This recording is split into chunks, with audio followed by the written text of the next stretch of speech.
আজ এনসিপির নাসিরউদ্দিন পাটোয়ারি, সার্জিস আলমদের উপর হবিগঞ্জে যে ন্যাক্কারজনক পৈশাচিক হামলা পরিচালনা করা হয়েছে, এই মব সন্ত্রাস পরিচালনা করে এই গণজোয়ারকে আপনারা ঠেকিয়ে দিতে পারবেন না।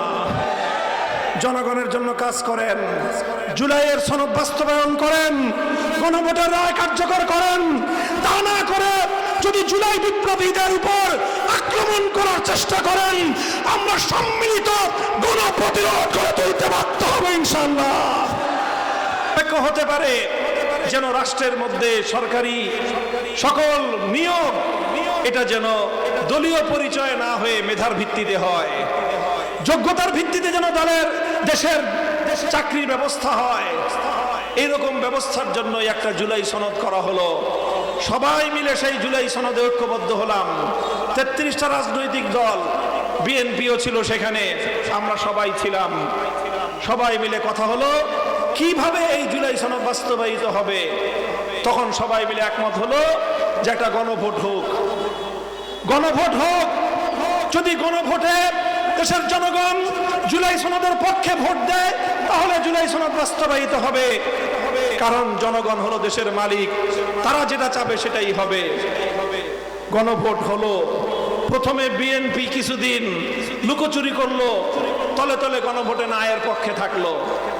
পরে তারা মাঠ পর্যায়ে জরিপ চালায় দেখলো গণভোটে যদি না এর পক্ষে থাকে আমসালা দুটোই যাবে, না তো পাবেই না, জয়যুক্ত হবেই না, সেই সাথে ধানের শীষও ভেসে যাবে। তখন শেষ পর্যন্ত তারা ভোল পাল্টে ফেললো। বিএনপি প্রধান জনাব তারেক রহমান সাহেব প্রকাশ্য বললেন জনগণের কাছে, আপনারা সবাই গণভোটে হা ব্যালটে সিল মারেন। হায়ের পক্ষে কথা বলে জনগণের কাছ থেকে তারা সিম্পেথি নিল, জনগণের সহমর্মিতা আদায় করলো। এভাবে তারা নির্বাচনের খাল পার হয়ে গেল। এখন খালটা পার হয়ে জিজ্ঞাসা করে মাঝিকার দুলাভাই, খাল পার হওয়ার আগে তোমার মনে ছিল না মাঝিকার দুলাভাই? তখন তো ঠিকই তুমি দুলাভাই ডেকে ডেকে জনগণকে, আমাদেরকে সবাইকে তোমরা দুলাভাই ডেকে ডেকে বলছিলা চলেন আমরা খালটা পার হই। খালটা পার হয়ে যখন ইলেকশনের ইঞ্জিনিয়ারিং এর মাধ্যমে 200 সিট পেয়ে গেছো, সংখ্যাগরিষ্ঠতা পেয়ে গেছো, এখন বলো তোমরা মাঝিকার দুলাভাই। মনে রেখো, এক মাঘে শীত যায় না, এক মাঘে শীত যায় না। এক নির্বাচন দিয়ে চিরন্তন তোমরা ক্ষমতার মস্তদে থাকতে পারবে না। 50% ভোটের উপর ভর করে 70% জনগণের ভোটাধিকার নিয়ে এখন তোমরা ছিনিমিনি খেলতেছো। জনগণের সম্মান, জনগণের মর্যাদা হলো তাদের ভোটাধিকার। জনগণ ভোট দিয়েছে, 70% মানুষ ভোট দিয়েছে। সেই ভোটকে স্বরাষ্ট্রমন্ত্রী আপনি আপনার বৃদ্ধাঙ্গুলির তুড়ি মেরে উড়িয়ে দিতে চান। আমরা আপনাদেরকে সতর্ক করতে চাই, বলে দিতে চাই যে দেখেন 1970 সালে একটা নির্বাচন হয়েছিল, যারা বয়স্ক আছেন তাদের মনে আছে। 70 সালের সেই নির্বাচনে বাংলাদেশের এই পূর্ব পাকিস্তানের আওয়ামী লীগ শেখ মুজিবুর রহমান সাহেবের নৌকায় বাংলাদেশের মানুষ ভোট দিয়েছিল। পশ্চিম পাকিস্তানিরা তারা সেই ভোটের অধিকার মানে নাই। বাংলাদেশের মানুষের ভোটাধিকারের সম্মান তারা কেড়ে নেওয়ার চেষ্টা করেছে। বাংলাদেশের মানুষের ভোটে নির্বাচিত জনপ্রতিনিধির হাতে স্বৈরাচারী পশ্চিম পাকিস্তানি গোষ্ঠী ক্ষমতা হস্তান্তর করে নাই। পরিণাম কি হয়েছিল সবাই জানেন। 71-এর মুক্তিযুদ্ধের মাধ্যমে পশ্চিম পাকিস্তানিদেরকে এই দেশ থেকে বিতাড়িত করা হয়েছে।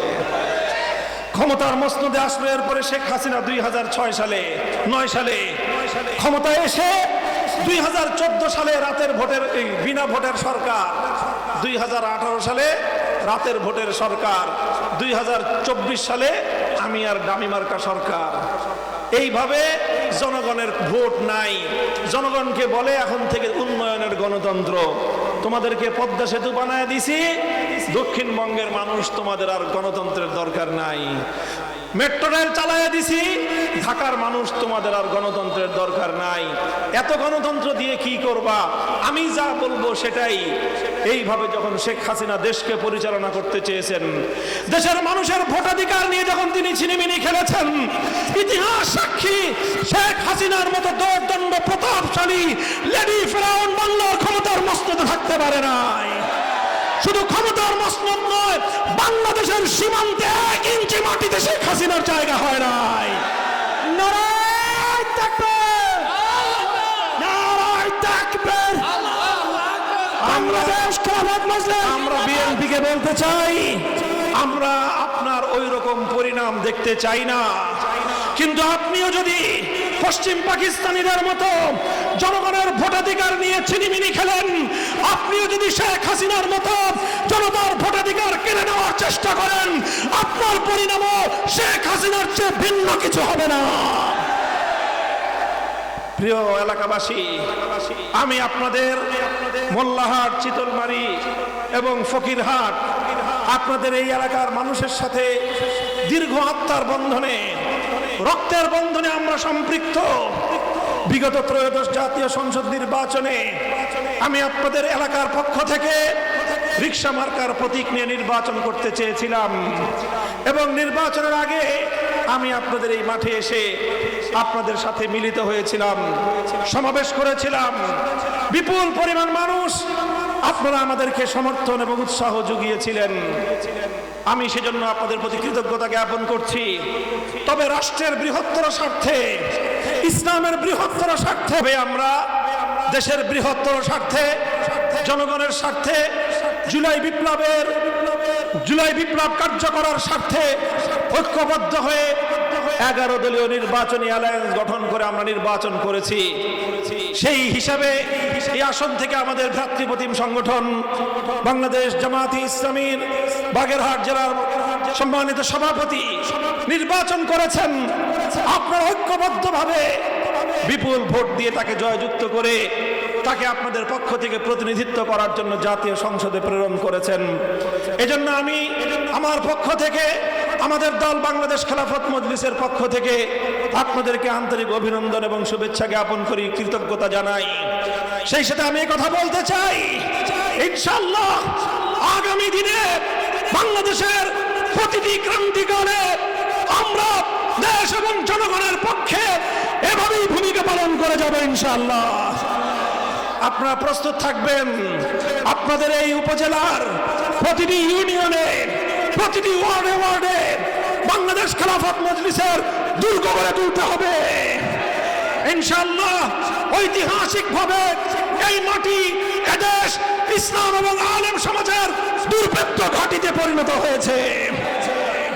আমরা আগামী দিনে ইনশাআল্লাহ আপনাদের প্রতিটি দুঃসময়ে, আপনাদের প্রতিটি সুসময়ে, আপনাদের হাসি এবং কান্নায়, আপনাদের সকল ক্ষেত্রে আমি আপনাদের সাথে আছি। আমরা আপনাদের সাথে থাকব, একসঙ্গে লড়ব, একসঙ্গে দেশ গড়ব ইনশাআল্লাহ। জুলাইয়ের বীর শহীদ, আপনাদের চিতলমারির কৃতি সন্তান শহীদ সাব্বিরের রুহের মাগফিরাত কামনা করে এবং তার মতো শত সহস্র যে সকল শহীদানদের রক্তের উপর দাঁড়িয়ে আজ নতুন বাংলাদেশ যাত্রা শুরু করেছে, তাদের সকলের প্রতি কৃতজ্ঞতা জ্ঞাপন করে বর্তমান সরকারকে আখেরি অনুরোধ জানাই, শহীদের রক্তের সঙ্গে গাদ্দারি করবেন না, তাহলে কিন্তু ইতিহাস আপনাদেরকে ক্ষমা করবে না।